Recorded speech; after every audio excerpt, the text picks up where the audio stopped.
Howdy, I'm J.S.Wayne. Let's talk today about passion.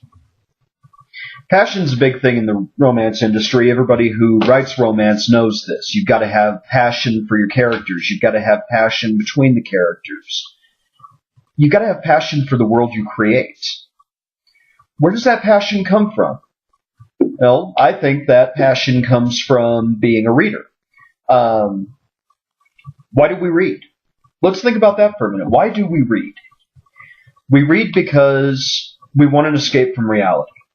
We read because we want to learn something. We read because we want to experience something vicariously in a safe way. This is why horror novels, for example, are so popular. We like having the hell scared out of us, but we like to be able to explore that in a safe way where we know on some level everything's going to be okay. The same kind of applies in romance. You may not necessarily want to have a threesome with two people of your gender. You may not necessarily want to have a threesome with two people of a different gender. But you can explore that safely in the pages of fantasy. You can explore BDSM. You can be with a cowboy. You can be with a beauty pageant contestant. You can be with whoever. Why does this matter? Well, it matters because people who enjoy reading enjoy getting away from their everyday lives. We like to put ourselves in the position of someone who is doing something we may not be brave enough to do on our own, or we may just never have had the opportunity to do. Some things we'll never have the opportunity to do, like walking on the shores of an alien ocean's planet. We may never have the opportunity to go to Brazil. There are any number of ways, there are any number of reasons, and the complex of reasons and how they all come together really depends on the reader. There are as many different reasons to read as there are people reading in the world. But when you strip everything else away, you're going to come down to one of two things.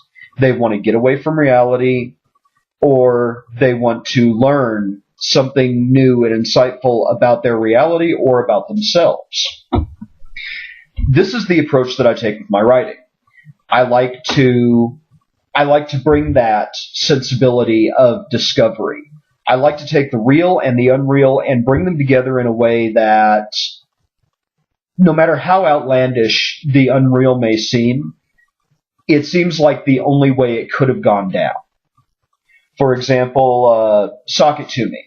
My New York detective comes home to find a fairy and her pet partner, whatever he is, under his bed hunting for socks to eat. And in the real world, of course, we laugh at this and we go, how absolutely absurd is that? But in the world I've created, I try to make it appear logical. I try to make it appear reasonable that, one, there could actually be fairies, and two, that these fairies would interact with a mortal in this way.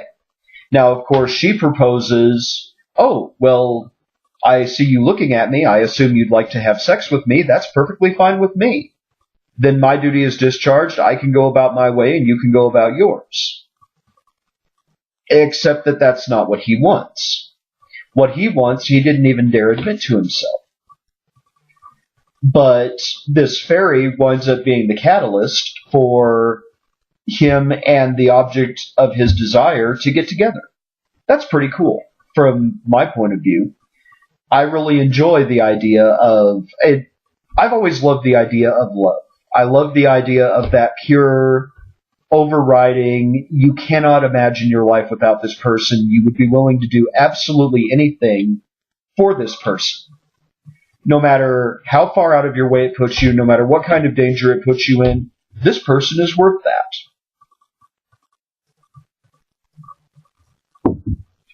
So why does that matter? Well, it matters because it informs the sensibility of my books. It makes a real difference in how I portray my characters. If I didn't give a damn about the characters, if I didn't give a damn about the world I've put them in, that would show. You can always tell when a writer is not passionate about their material, because after a while, you can tell they're just going through the motions. You can tell they're just trying to get to the next chapter, and it doesn't matter. I try really hard to avoid this. Doesn't always work. I'm going to be honest about that. I'm just like every other human being. I get tired. I get sick. I get frustrated. I get bored. I get tired of working with this world when I'd much rather be working on this planet over here. There's a number of reasons why that might be, and the reasons vary from day to day. A bad day at school. Had an argument with my significant other. Got a bad review. Okay, there we go. Let's talk about reviews for a minute. The more I think about reviews, the more I think they really are an author's lifeblood. Because without reviews, who's going to know that this is out here to listen to? Who's going to know that this person is out here giving you something to read? It creates a weird dichotomy because I hate promo. Oh yeah, I said it. I hate promo. Why do I hate promo? It feels disingenuous. It doesn't feel natural. It doesn't feel like I'm sitting here talking to you right now. It feels like, hey, I'm over here by my book. Well, that's fine to a degree. I mean, to a certain degree, every author does that. I am no exception. I would prefer to talk to you one-on-one and explain to you why you want to read my book versus that book over there versus 50 Shades of Grey or what have you.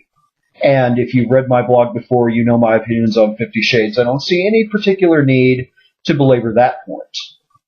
But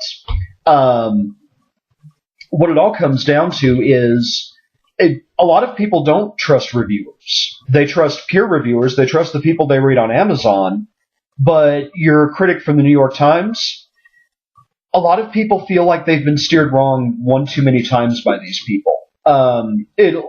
Think about all these movies that are critically acclaimed and everybody, all the critics are raving about them. 5 stars, must-see movie, the event of the lifetime, whatever.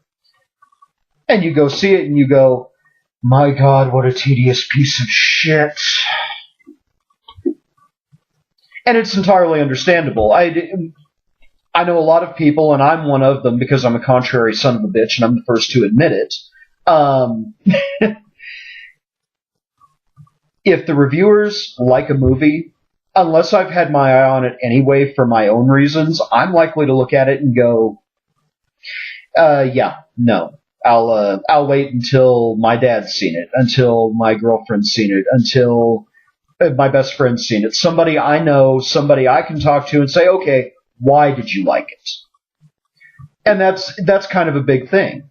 I don't feel comfortable asking for reviews. I don't feel comfortable asking people to buy my work, which is weird because I depend on my work to get me from day to day. But I also believe that when people read my work, it'll sell itself. So that's where things get a little strange. I like talking to people about my work one-on-one. I don't like throwing random emails out into the ether. I don't like throwing out spam because I don't like it when it happens to me. I don't like it when my inbox is 3,000 variations on by me. And that's the reality of a writer's life. Writers, first and foremost, are trying to sell their work to other writers because they know that these other writers have fans. And writers are fans of writers. Okay, I've got my own personal favorites. I've got H.C. Brown, Kiva D., Jim Butcher, Kim Harrison, and many, many more, of course. These are just some that came to the top of my head. But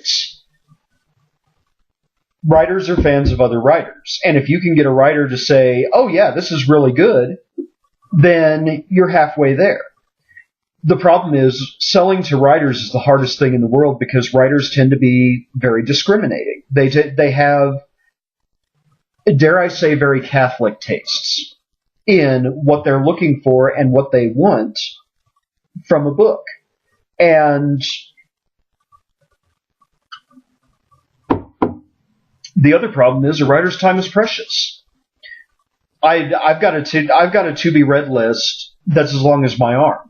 Half of those books I probably won't get around to for another 3 months at the earliest. Why? Because I'm working around my regular day job. Yeah, believe it or not, I have one. It's just that my day job I can do whenever the mood strikes me. As long as the work gets done, nobody cares. I have my reviewing duties. I have my school. I have my writing, of course. I've got, when you're trying to put out 100 to 120,000 words a month, that doesn't leave you a hell of a lot of time for anything else except eating and sleeping, maybe if you're lucky. So that makes things a little weird too. So it's kind of funny because I had a professor tell me a couple of months back, looked me straight in the eye and said, "JS, you're insane." And I said, "Yes, I know." Like, get that raised eyebrow, right? And I say, "Look, professional writer, of course I'm crazy. You don't do this because you're stable.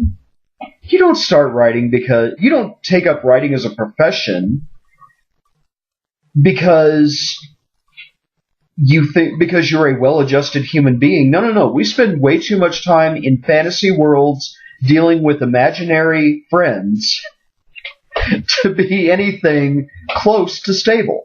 So, yeah, when you see a writer behaving in a manner that appears absolutely insane, well, yeah, writer, drive on.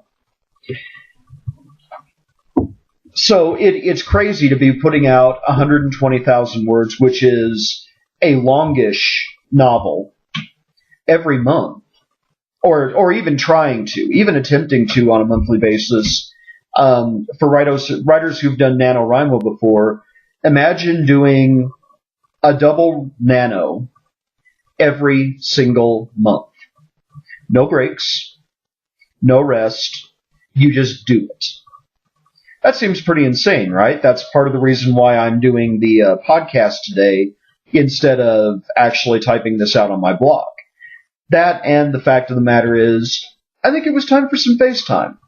We don't get to talk like this very often. I don't get to come to you this way and say, "Hey, how you doing? Let's talk. Let's sit down over a drink and let's see what's going on." All of which makes things a little more difficult because in text, there's always the problem of body language. There's always the problem of eye contact. There's always the problem of tone. You can't hear me laughing when I make a joke. You either get the joke or you don't, and if you don't, then there's a good chance somebody's going to be offended. Because, as anybody who's read my blog before knows, I have my own points of view, I have my own slant on things, and that's just how I roll. Love me or hate me, at the very least you're going to know where I stand.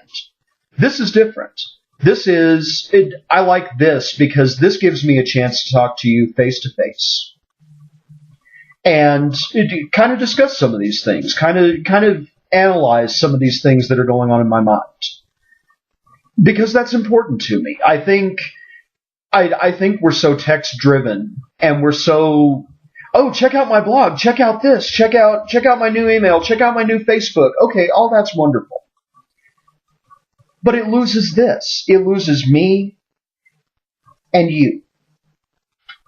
And there's just that disconnect is kind of inevitable. But it doesn't have to be. That's why I enjoy moments like this, where we can sit down and we can talk and we can say, "Okay, here's what's going down." So, I'd like to leave y'all with a couple of thoughts. First off, I really do feel passionate about my work. I really enjoy my work. I love doing what I do, even though it has caused me some problems. Wait, you're a guy. You write romance. Are you gay? But you write gay romance. And? I don't have to be gay to figure out... Look, I don't have to be gay to figure out attraction. I don't have to be gay to figure out love. I don't have to be a lesbian to understand being attracted to women. I don't have to be gay to put myself in a headspace where I can understand being attracted to guy. I don't have to be any of these things to have at least some idea of how they work and how they function, because basically romance is not about what separates us. It's not about what makes it different. It's not about skin color. It's not about orientation. It's not about what planet you come from. It is about love and desire. At its purest form, when you break it down to the rawest possible compound, that is what romance is. That's what I love about it. That's why I write it. So, I would like to invite you to, one, follow me on Facebook. Check out romance novelist J.S.Wayne on Facebook.